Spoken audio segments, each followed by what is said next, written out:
Hello everyone, my name is Kanishka Mahanti. My roll number is 21ME30037. For my DIY assignment 2, I have made a stopwatch in Tinkercad.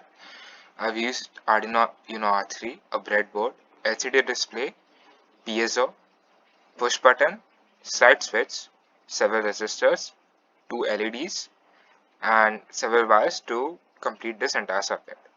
So firstly, I've connected this 5-volt power supply and ground to the positive and negative rails of this breadboard. All these pins are the same potential. Nextly, I've connected ground V0 and RW to the ground via the negative rail, and I've connected VCC to the 5-volt power supply via the positive rail. Nextly, I've connected RS, E, and DB4 to DB7 to the digital pins located here. I have used 2, 3, 4, 5, 11 and 12 digital pins for this connection. Nextly, I've connected this switch and this push button. For the switch, it requires that the terminal 1 is connected to the ground using a 1 kilo ohm resistor, and the terminal 2 is connected to the 5-volt power supply, and the common is connected to digital pin 8. And this push button, for this push button, the terminal 1A is connected to the ground, while the terminal 2A is connected both to the 5-volt power supply and digital pin 10. Next, I've connected the LEDs. They are also connected in a similar fashion. The green LED, for the cathode, I have connected it with the ground via 220 ohm resistor, and for the anode I've connected it to digital pin 7. And for red, pretty much everything is same except for the cathode. I've used digital pin 9. So LEDs are complete. Next, for the piezo or the buzzer, I've connected it negative to the ground, and I've connected the cathode with digital pin 6. So my entire circuit is complete with all the components. Next, we will head to the code. So for this code, this part initializes the library that we have to import in order for the LCDs to work, and which pins LCD is using. Then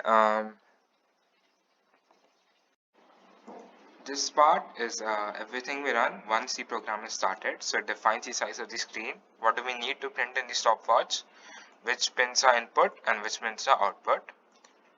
This part of the program is basically the mechanism of the timekeeping of the stopwatch.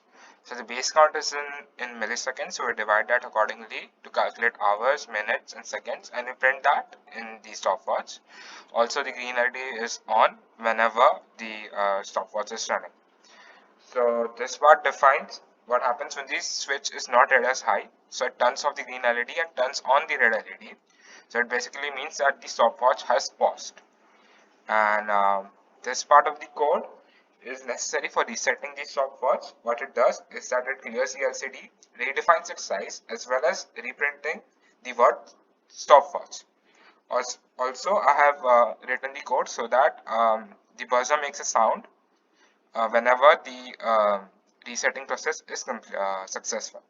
So the code part is done explaining. Now I will start the simulations and see whether it's running properly or not.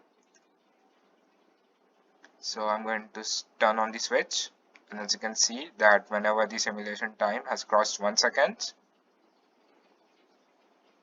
so will this. So it's indicating 0 hours, 0 minutes and 1 second. So when this has again crossed 2 seconds, so does this, and so it will go on accordingly, this process. So like if this is the switch, so if we turn this off, so it's stuck at 3 seconds, but when the simulation time will cross 4 seconds, this doesn't happen. So it means that the stopwatch has paused.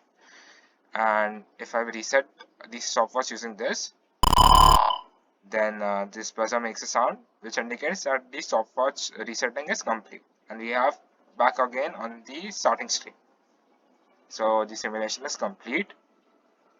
Now what we are going to do is that we are going to copy this code and we are going to run that in the Arduino IDE to see if there are any errors or not. So I've opened the Arduino IDE. I will paste the code which I've written in Tinkercad, and I'm going to verify whether it's proper or not. So process is going on, and as you can see, it's done compiling and there are no errors. So it means that this code will run properly in an actual Arduino and that the project is successful. Thank you for watching.